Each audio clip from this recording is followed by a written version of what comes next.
Hi guys, welcome to Hoops Junction, late night edition. And tonight we're going to be talking about the NBA All-Star voting and what they can do to rectify the situation in which there are a lot of people that are deserving to play in the All-Star game, which always get left out. Whether it's, a up-and-coming player or a good starter, this All-Star voted fan voting system is broken, and we need to find a way to figure it out. Just by going over the numbers, let's just get like a brief synopsis. It goes like this. Of course, Kobe Bryant has the number one voting. At 1,262,118. That's only normal due to the fact that he's retiring. He's been in the game for 20 years. Everybody wants to see him out there, so that makes sense. Now, what doesn't really make sense is the fact that Kyrie Irving, he actually led the Eastern Conference for the guards. And, not led completely, but they have him as a starter over Dwayne Wade or Jimmy Butler, which doesn't really make any sense due to the fact that Dwayne Wade and Jimmy Butler played many more games than Kyrie Irving did. And this is a popular vote, and there are a lot of people that are not happy with the fact that it's a popular vote. And I understand the fact of it being a popular vote, but it has to be revamped. It has to be either half and half, or the popular vote only counts for one or two starters, due to the simple fact that most people do not watch basketball all year round, so they don't know what team is good. They don't know what players are good. They just know their favorite players. They just know what SportsCenter shows them on the highlights. That's all they know. They know what NBA TV shows them on the highlights. They don't know like the nightly grind.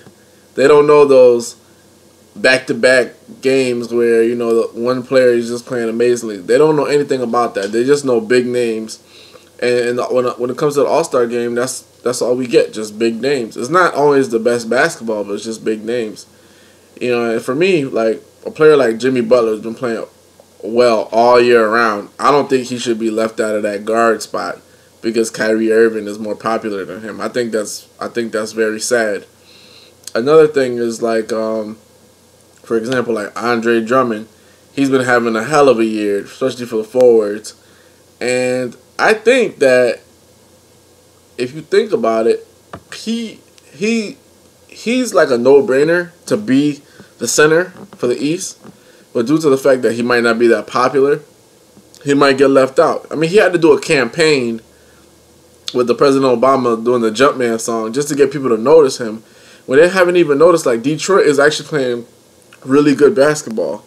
They are winning games. They're in the playoffs right now as it stands. I mean, so why does a team that's playing well, has a great player that's, he grabs like 20 rebounds every other game, why does he have to fight to get into the All-Star game? That makes absolutely no sense. And that's what I mean, like, about the popular vote. It's a broken system. But you got to look at it another way, too. It's just an exhibition game, and it's strictly for the fans. So if the fans want to vote who they want to vote, then that's fine and dandy. The problem occurs is when the fans are getting the diversity in the NBA. The fans think the NBA is just like one or two players. Like, you know what I'm saying? Like, they'll think like, oh, it's just LeBron James. LeBron James is the entire league, or Kevin Durant is the entire league, or Kyrie Irving, he's the only guard, or Stephen Curry, he's the only guard in the league, and that's not true. And that's where the fan voting gets messed up, because especially if you're on the East Coast, you might not see Damian Lillard play a lot. You might not see who's another good guard in the West. You might not see what's his name play a lot. Damian Lillard play a lot. You might not see Kawhi Leonard play a lot. You hear about Kawhi Leonard, but you don't see him play a lot because of the fact that you're on the East Coast, and most of those games are being played at a later time, so late that you're already in bed.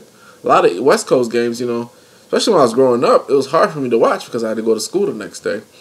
So in that regard, the fan voting is always going to be broken. It's always going to be an issue with it. But it also, the NBA really needs to take this into account and really revamp the system. Either make the votes count for a lesser percentage, or allow the players to get a vote. Make it interesting. Make it where there's a balance and counterbalance. One of the things that, you know, like really, it was really upsetting to John Wall. He was saying that, you know, how could like a person like Kyrie Irving get an All-Star voting starter, and you know he missed a whole bunch of games. And to be honest, that's something that I think they should put in the checks and balances. If you're gonna play in the All-Star game, you need to at least have a certain amount of games under your belt. You know what I'm saying? So like those are like little things that they should implement and help to improve the system. Another thing is, in terms of All-Star game, there should be certain exceptions made. Like I know that Draymond Green is really trying hard to get into the All-Star game, and I would love to see him in it. And to me, it's a no-brainer. You got to put him in. The guy has 8 triple-doubles as it stands right now. He's Mr. Triple-Double. You know, they had him in a meme of him and his face over Ice Cube body in the Predator album. He's like, you know, I messed around, got a triple-double. That was really good. I was really clever. You know, somebody like that definitely should be starting in the for the Western Conference. You know what I'm saying? Because he knows how to play. He gets triple-doubles all the time, so he affects all facets of the game.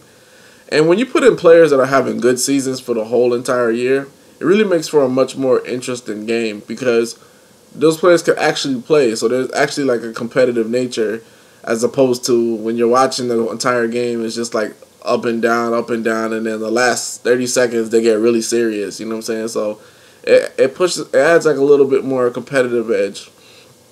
But you know, the system's broken. I don't know what to say that you know, help fans understand the voting better. I mean, fans are fans, and fans are fickle, so it doesn't really matter.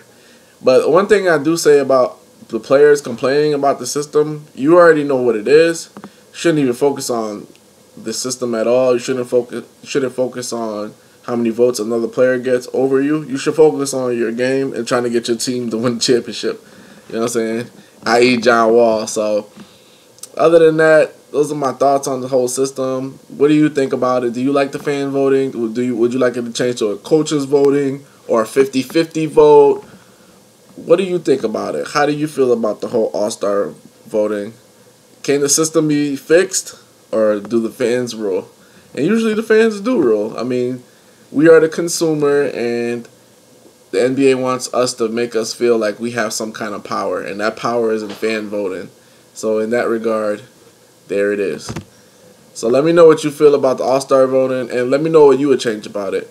This is Vlad from Hoops Junction. Like, comment, and subscribe. Hoops Junction, where hoops meets hoopla. Peace.